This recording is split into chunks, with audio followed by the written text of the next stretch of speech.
The soft hum of the coffee grinder at crimson lights filled the air, a familiar comfort that usually soothed Sharon Newman's soul. But today, the sound felt distant, almost muffled, like her world had been wrapped in cotton.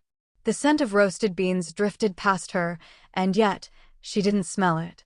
She stood frozen behind the counter, phone clutched in her trembling hand, her lips pressed into a line that refused to move. Please subscribe to my YouTube channel. Her eyes darted across the text message one more time, hoping, praying that she'd misread it. But the words didn't change. Mrs. Newman, this is Dr. Foster from the London clinic. Your son, Noah, has been in a serious car accident. Please call immediately. The message sat like a stone in her chest. The room seemed to tilt, and for a brief second, Sharon had to grip the counter to keep her balance. Her first instinct was denial. Noah was fine. He had called her 2 nights ago from London, his voice alive with energy. He was talking about a new photography exhibit he was curating, laughing as he told her about a wild British journalist who kept flirting with him. He was happy. And now this. She pressed the phone to her ear with shaking hands and dialed the number. Her breath came out in short, panicked bursts. The moment Dr. Foster's calm, professional voice answered, Sharon's world shattered into 1,000 pieces. Nick, you need to come now. By the time Sharon reached Newman Media, her mind was a storm.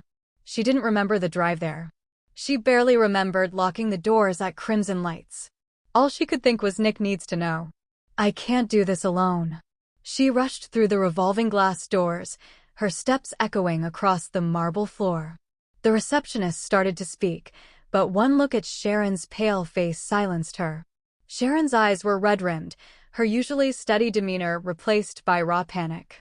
Nick Newman stood by the window of his office, tie loosened, phone in hand, arguing about some corporate crisis. He turned just as Sharon burst through the door. Sharon, he said, instantly alert. Her face told him everything, or at least told him that something was terribly wrong. She didn't speak at first. Her lips parted, but no words came. She simply stared at him, the silence between them growing unbearable. Nick hung up the phone immediately. What is it? What happened? Is it Faith? Sharon shook her head, and then the words came out in a whisper that broke like glass. It's Noah. Nick froze. Noah? What about him? Her voice cracked. He was in a car accident in London. For a heartbeat, Nick didn't move. It was as if time itself stopped inside the office. The only sound was the faint ticking of the clock on the wall, each second dragging like an eternity. Finally, he took a step toward her. How bad? Tears welled up in Sharon's eyes. She swallowed hard, forcing the words out. They said it's serious. He's unconscious, Nick. Nick's jaw clenched, and he inhaled sharply, as though the air had suddenly turned to ice. Did the doctor say? They're doing everything they can, Sharon interrupted, her voice breaking. But they said we should come right away. Nick's eyes darkened. He didn't waste a second. He grabbed his jacket, his car keys, and gently took Sharon by the arm. Let's go. We're booking the first flight to London. Please subscribe to my YouTube channel. The flight that felt endless. The flight across the Atlantic was a blur of silence and pain. Sharon sat by the window, staring into the black expanse of night, her reflection pale against the glass. Nick sat beside her, trying to keep his composure, but his fingers drummed restlessly against his thigh. Every so often, he'd turn towards Sharon, wanting to say something, to offer comfort, but what words could make sense of this? What words could fill the space between fear and hope? Sharon finally whispered, "He sounded so happy, Nick. Just 2 nights ago. I told him to send me pictures from his new exhibit. He laughed and said, 'Mom, you'll be sick of seeing my face in every art magazine soon.'" Nick squeezed her hand gently. "He's strong, Sharon. He's like you. He'll fight through this." Her lip trembled. "What if?" "Don't," Nick said quickly, his voice firm but soft. "Don't even go there. He's going to make it." But as Sharon turned back to the window, tears streamed silently down her face. Arrival in London. The London air was cool and damp when they stepped out of the cab at the clinic. The hospital loomed ahead, sleek glass walls and soft blue lights glowing through the fog. Sharon felt her knees weaken as they entered the ICU floor. The antiseptic smell hit her first, sharp and sterile, a scent she had come to hate after all the hospital visits over the years, for Cassie, for Faith, and now Noah. A nurse greeted them gently, recognizing the American couple immediately. "Mr. and Mrs. Newman?" she asked softly. "Yes," Sharon said quickly. "How is he?" The nurse hesitated, her expression careful. "He's stable, but he's in a medically induced coma.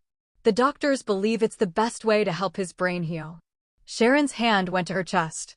"Can we see him?" "Of course. Follow me." They walked down the long, silent corridor, the sound of their footsteps echoing.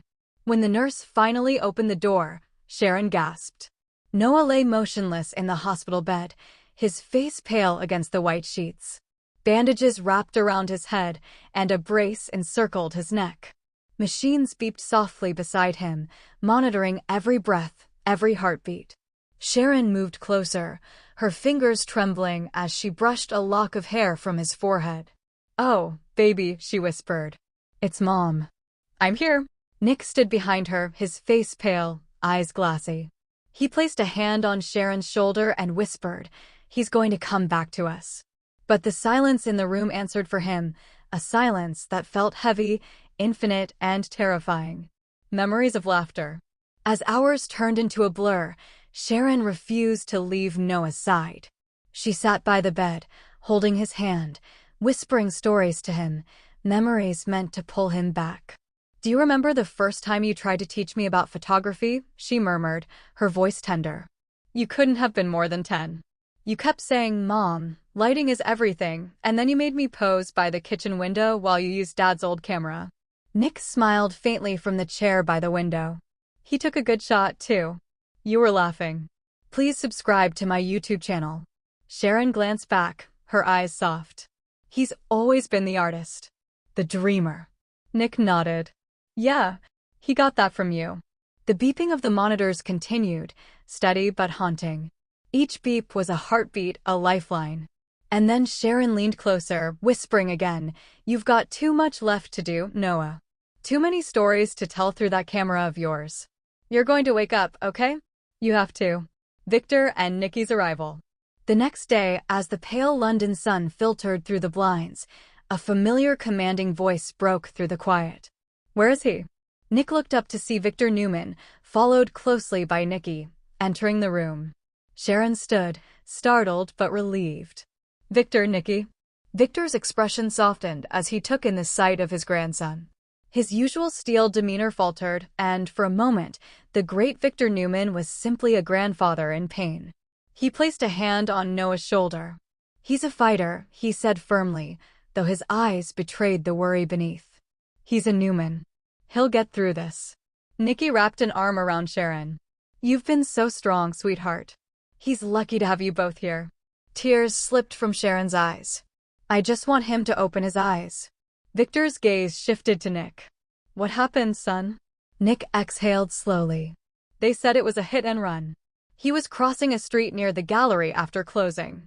A car came out of nowhere." Victor's jaw tightened. "They find the driver?" "Not yet," Nick said grimly. "But they will." The quiet rage in Victor's eyes said it all. He would move heaven and earth to make sure justice was done. The long night. That night, Sharon couldn't sleep. The soft hum of the machines filled the room like a lullaby she couldn't escape. Nick sat nearby, half dozing in the chair, but Sharon remained awake, her mind replaying every moment of Noah's life. The day he was born, tiny, wrinkled, perfect. His first day of school, his awkward teenage years, his first heartbreak, his decision to move to London to chase his dream. Every memory a piece of her heart. She leaned forward and whispered, "Noah, it's Mom. If you can hear me, please come back. I need to see those eyes again. I need to hear your voice." For a moment, there was only the soft rhythm of the monitors.